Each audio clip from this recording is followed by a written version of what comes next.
Sasa tayari tumeshakamilisha kila kitu. Kwa hiyo sasa ni kutangaza. Ndugu waandishi wa habari mbalimbali, ndugu zangu wa Tanzania wazalendo, tutaomba tushirikiane katika kuhakikisha tunatangaza uwanja wetu, kuhakikisha tunapata uwanja wa kisasa, tunakuwa na state of the art na sisi katika nchi yetu. Baada ya kusema hayo, nawashukuru sana kwa kunisikiliza. Asanteni sana.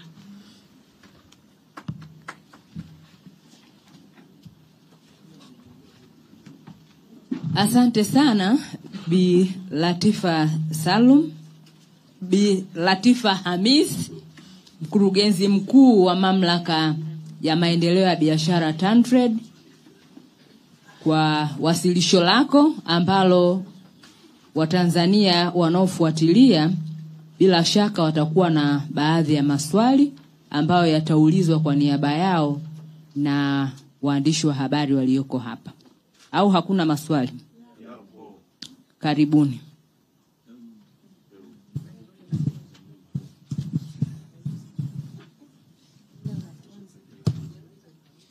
Naitwa Felista Richard, natokea CFM Radio.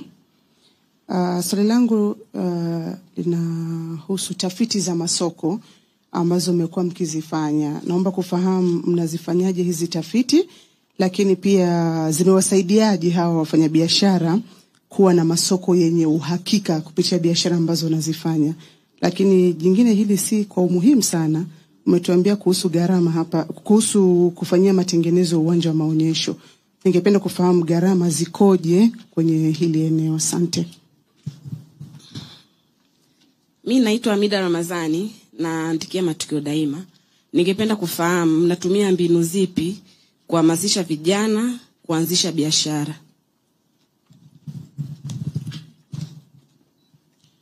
Naitwa Jenibet Albert Kashaija. Bila Latifa, nishukuru sana kwa taarifa yako, ni nzuri, lakini pia kuna malalamiko kwa baadhi ya Watanzania, hususan wale walioko kijijini. TanTrade imekuwa mkiegemea sana katika maonesho ya mijini sana, na kusahau kwamba kuna wabunifu na wafanyabiashara wadogo wadogo ambao wanahitaji huduma yenu kwa ajili ya kuweza kuonesha bidhaa zao na kuweza kuzitangaza kimataifa. Je, hamuoni kama mnawakatisha tamaa katika zile bunifu ambazo wanazifanya, na mmeweka mkakati gani wa kuweza kuwasaidia ili wao waweze kutangaza bidhaa zao kimataifa? Mkurugenzi, naitwa Ramadhani Hassan na natokea Mtanzania Digital. Nitaka kujua kuhusiana na hizi bidhaa zenye fursa katika soko la kimataifa. Tumeona kuna soko la kimataifa. Ni bidhaa gani zina fursa zaidi? Unaweza kutajia 3 zenye fursa katika soko la kimataifa. Lakini moja ya changamoto kubwa kwa wajasiriamali ni kuhusiana na mikopo kausha damu. Sasa nyinyi mmekuwa mkiwasaidiaje ili kufikia malengo yao, kwa sababu hii mikopo inaonekana kwenye jamii inawaumiza?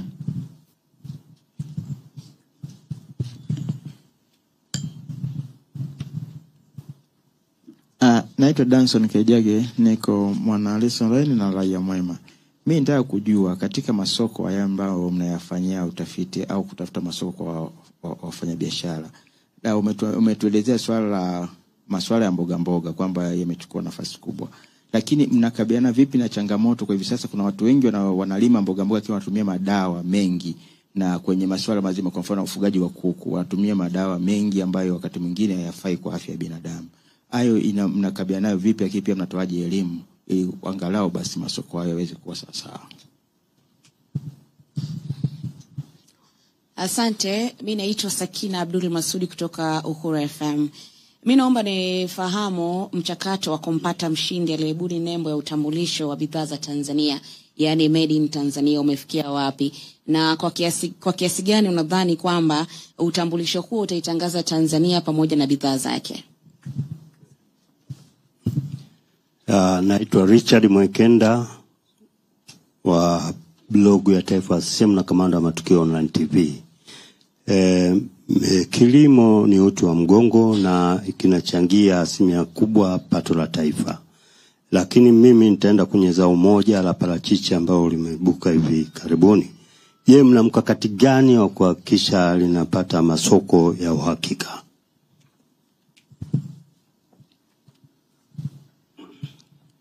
Naitwa Deus Magale kutoka Magale Blog na Tanzania Gazette. Ndugu mkurugenzi, sija kusikia hapo unatajia ile soko la Egoa. Sijui bado lipo au baada ya kuingia Trump limefutwa. Na kitu kingine ni kuhusu kulikuwa siku za nyuma na wizi kwenye nani maonyesho ya Sabasaba. Sijui imeshadhibiti vipi. Asanteni waandishi kwa maswali mazuri. Naomba sasa mkurugenzi mkuu wa TanTrade, dada yangu Latifa Hamisi, naomba sasa ni muda mwafaka wa kujibu maswali. Naomba urejee kwenye podium ili uweze kujibu maswali mazuri kutoka kwa waandishi. Karibu.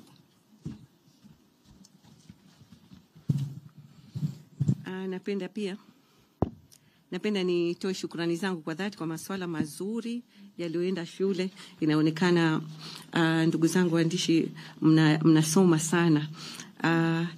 Tukirudi kwenye swali la kwanza ambapo tafiti tunafanyaje? Tafiti tunazifanya, kwa mfano tafiti ya mwisho latest. Tumefanya tafiti mikoa 7. Tunaangalia ile need, hitaji. Kwa sasa tunahitaji nini? Tumefanya tafiti ya mwisho inaitwa business survey. Ukiingia kwenye website yetu utaipata, ambapo imetoa majibu ya sekta nyingi. Moja, hali ya ufanyaji wa biashara na Watanzania kama wanaridhika na usimamizi wa biashara hapa nchini na eneo ambalo wanasema lifanyiwe kazi. Na tafiti tumefanya mikoa Unguja na Pemba, Mwanza, Arusha, Dar es Salaam na Tanga. Tulifanya tafiti hiyo kwa sababu tuliona kwamba katika biashara Tanzania tunafanya biashara tu, hujui wanafanya biashara gani. Kwa hiyo lengo ilikuwa kujua ni biashara zipi ambazo wanafanya. Na tulitaka kujua satisfaction ya wafanya biashara, wanaridhika na hali ya usimamizi wa biashara na hizi changing za sheria pamoja na mabadiliko mbalimbali ya kanuni hizi ambazo zinasaidia katika swala la blueprint. Kwa hiyo tumeona kwamba katika tafiti hiyo wameridhika na biashara ambayo katika tafiti hiyo tulioiona watu ambayo wanaipenda sana ilikuwa na biashara ya uvuvi, sekta ya uvuvi. Wameridhika na wanaona ina faida sana. Lakini tunafanyaje tafiti nyingine? Tunaangalia hitaji ambalo kwa nini tufanye tafiti hiyo? Kwa sababu kama unavyojua wale wataalamu wa research unaangalia problem ni nini. Wakati wa problem sasa una develop hizo questionnaire alafu hatimaye unaingia field. Kwa hiyo tuna tafiti ambayo tunatarajia kuifanya nyingine, tutaitangaza na nyinyi wadau wetu, ni muhimu sana. Lakini kwa hizi tafiti ambazo tumeshafanya karibuni inaitwa business survey, naomba mtembelee kwenye website ya TanTrade, mtaweza kuipata. Na tuko tayari tulishatoa baadhi ya vitabu, tutawagaia hata soft copy kwa hizi tafiti ambazo tumefanya. Na umesema zinasaidiaje katika Watanzania? Zinasaidia kwa sababu ni sehemu ya Watanzania. Kuna wafanya biashara, kuna academician, wale wanafunzi ambao wanasoma, kuna researchers. Kwa hiyo hizi tafiti zinawasaidia kwa sababu tunazitoa, kama nilivyosema, tumeiweka kwenye website na inatumika kwa hao watafiti na wengine. Kwa hiyo tafiti inatumika na watu ambao wanafanya field, wanafunzi, walimu, wataalamu. Kwa hiyo hizi zinasaidia sana. Lakini pia zinasaidia kama wizara yetu katika kuangalia kutengeneza policy, sera ya biashara ambayo itasaidia sana Watanzania. Kwa sababu sera mara kwa mara inatakiwa ibadilishwe kulingana na wakati. Kwa hiyo zinasaidia kihivyo. Lakini kwa yule aliouliza swala la mradi wa Mwalimu Julius Kambarage Nyerere Trade Fair Ground, ni $322 milioni thamani yake. Hiyo ndo thamani ya mradi wa master plan yetu. Na kama nilivyosema, baada ya mwezi mmoja tutaweza kutangaza na mtaona nini zile letter of interest. Kwa hiyo tutatangazia. Na kuhusu mbinu zipi za kuhamasisha biashara, kuwafanya biashara, kama sikosei ili swala, mbinu zipi za kuhamasisha vijana katika kufanya biashara? Moja wapo ni kuhamasisha kushiriki yale maonesho, lakini pia kuwashirikisha katika mafunzo yetu. Tunashirikiana na wilaya mbalimbali, wilaya pamoja na mikoa katika kufanya mafunzo. Sisi tunapeleka wataalamu wanapokuwa na mafunzo. Kwa hiyo tunatumia hiyo platform kwa ajili ya kuwaelimisha Watanzania wafanya biashara, lakini humo ndani yake tunawaambia fursa. Zile fursa ambazo zinapatikana kwa sasa, tunatoa elimu Na katika kutoa elimu tunashirikiana na wadau mbalimbali. Tunashirikiana na TRA, tunashirikiana na wale wadau wa viwango TBS na BRELA, tunashirikiana na wadau wengine mbalimbali ambao tunaona muhimu kwa ajili ya kuhakikisha tunafanya hizo biashara. Kuna mafunzo ambayo kama yale niliyoyataja, kwa mfano mafunzo ya cross border. Tumeweza kufanikiwa sana katika mafunzo ya cross border, hasa wanawake zaidi ya 8,000 wameweza kuwa formal na walikuwa wanafanya biashara.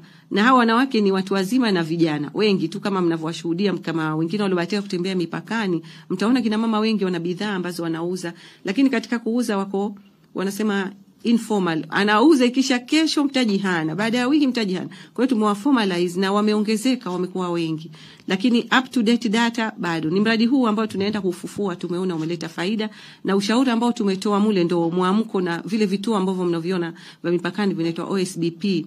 Ile ni kutokana na mradi ambao tuliufanya wa cross border trade. Tulishauri umuhimu wa kuwepo vile vituo vya cross border. Hatimaye sisi kama mamlaka ya maendeleo ya biashara tunafaidika na tunafarijika kuona vile vituo vya cross border vipo, kwa sababu kulikuwa kuna biashara kubwa inafanyika kule, na hatimaye tumeweza kutoa ushauri. Na vijana tunawashauri waendelee kufanya. Sisi kama TanTrade huwa tunawapa fursa, tunawapa fursa ya kufanya field kwetu, kufanya research, lakini kipindi cha maonyesho tunawapa fursa ya ajira zile za muda. Tuna idadi ya ajira tunakuwa tunazitoa, tunawafanyia interview. Na wale ambao wamevumbua baadhi ya teknoloji huwa tunawachukua pale, tunakaa nao, tunafanya kazi nao pamoja, tunaomba vibali kwa wizara husika, wizara ya utumishi, tunakaa nao. Lakini pia tunawarifa kwa taasisi za wenzetu. Kama mnavyofahamu, wizara yetu ina taasisi 13. Ndani ya taasisi hizo huwa tunawaombea fursa vijana ambao tunawaona hawa vijana wana mwelekeo na wana nia ya kufanya hizi kazi. Tumesema tunatumia mbinu zipi za kuhamasisha biashara, kama sijakosea. Mbinu za kuhamasisha biashara, mojawapo hiyo kuwaonyesha kupitia maonyesho, lakini kuwashirikisha kwenye matukio mbalimbali, lakini pia kualika katika mafunzo mbalimbali ambayo tunayafanya. Hizo ndio mbinu ambazo kwa sasa tunatumia kupitia kwao. Na Kasheje, kuna malalamiko ya maonyesho. Kuna malalamiko ya maonyesho ambayo tunafanyia Sabasaba tu Dar es Salaam. Kwa hiyo wafanya biashara wa mjini tu ndio wanapata fursa.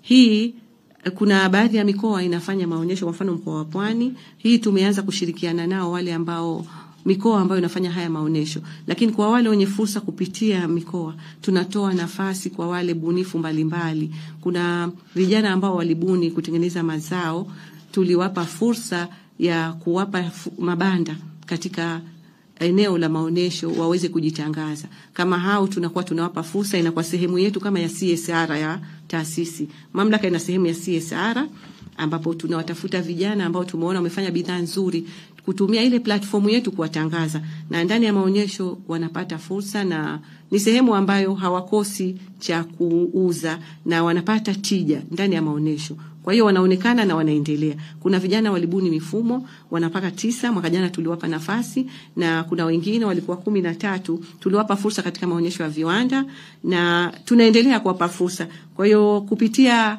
kipindi hiki cha leo na wale walikuwa kwa mikoani, sisi kama mamlaka tunatoa fursa ya vibanda ambavyo tunawapa nafasi ya kujionyesha wao. Lakini kupitia maonyesho ya mikoani huko tunashirikiana na wakuu wa mikoa. Kuhusu bidhaa gani zenye fursa za kimataifa, amesema bidhaa kama 3 ni asali, korosho na parachichi, ufuta, nyama. Kwa hiyo amesema 3, lakini namtajia 5. Kwa hiyo kuna bidhaa nyingi zenye fursa, na tatizo letu nafikiri mnalifahamu kama Watanzania kwamba kufikia ile quantity yenyewe na muendelezo wa ile soko. Mtu anaweza kuuza mara ya kwanza, quantity ni tatizo, lakini bidhaa zetu zote kusema la ukweli zina fursa, kwa sababu Tanzania sisi ni organic kabisa. Hata tukiwa tunazungumza swala la kama tunatumia madawa, lakini sisi bado ni organic. Kwa hiyo bidhaa zetu zina fursa nyingi, zote zina fursa. Kwa hiyo ni vizuri tu kufanya kwa ushirikiano, lakini na kwa uaminifu. Kwa hiyo tukishirikiana, mmoja anapata oda ambaye ana uzoefu wa lile soko, kushirikiana na mwenziwe, asifanye uselfish, aweze kushirikisha wenziwe, na uaminifu ni kitu cha msingi. Kuhusu jengine, mikopo ya kausha damu.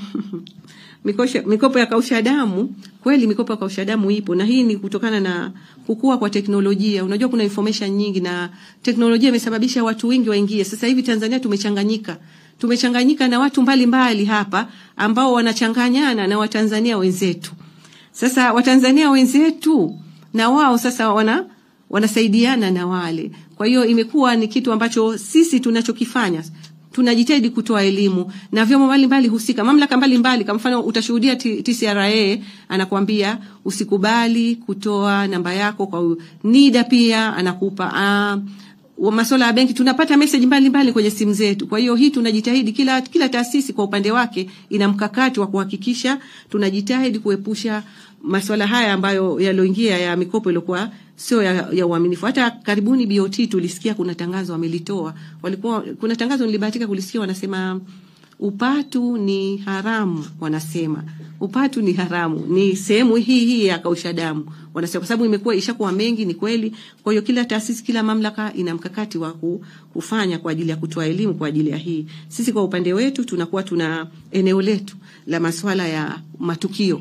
Kama mnavyosikia matukio haya mengine yamekuwa watu wengi wamekuwa wanatapeliwa kupitia haya matukio ya trade mission. Mtu anaambiwa lipa kwenye namba hii, utakuta kuna picha ya kiongozi imewekwa kumuaminisha yule ambaye anaona lile tukio ili alipe. Kwa hiyo sisi tunapoyakamata yale hewani ambayo sisi hatuna taarifa nayo, tunayapiga unauthorized, na lakini bahati mbaya wengine wanakuwa tayari wameshaanza kulipia kule. Kwa hiyo tunaendelea kuwafundisha usishiriki maonesho. Kuna matangazo tunayatoa, mtayaona hata kwenye platform zetu yanatembea kwamba usishiriki tukio lolote ambalo halijakuwa authorized na mamlaka.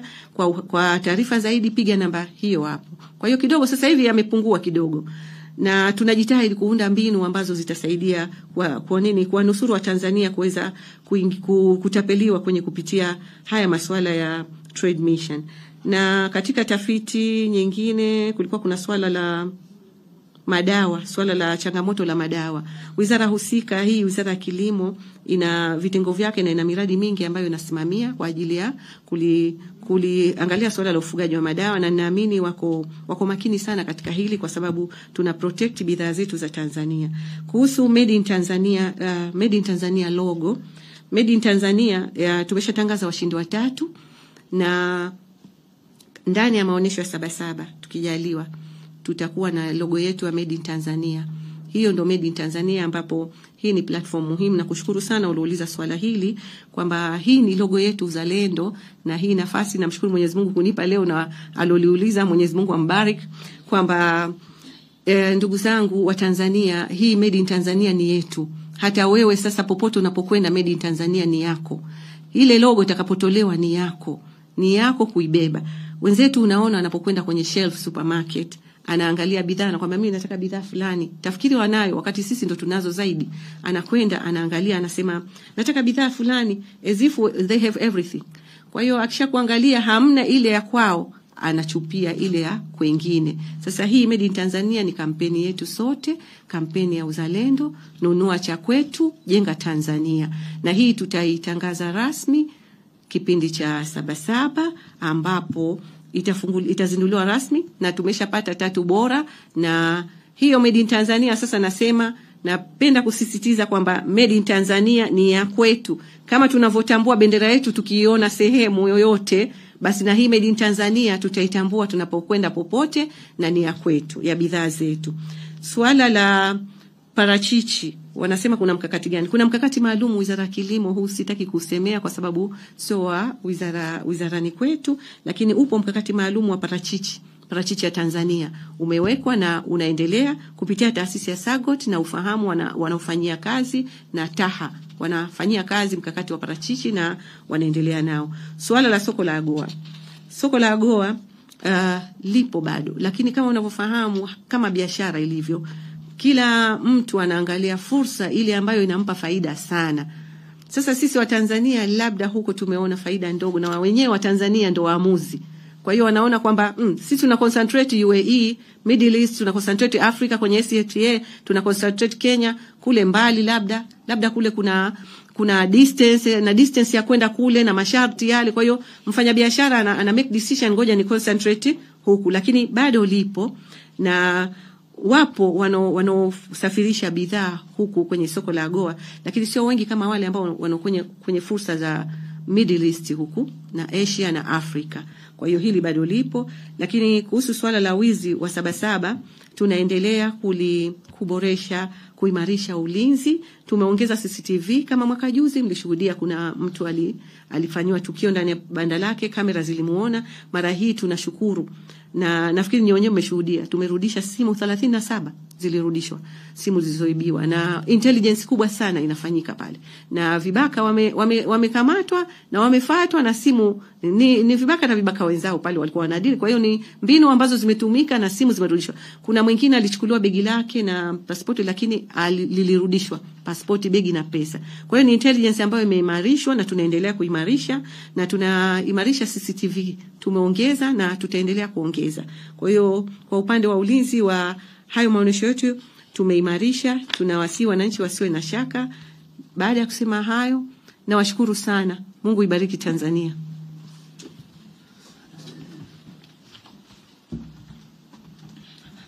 Asante sana.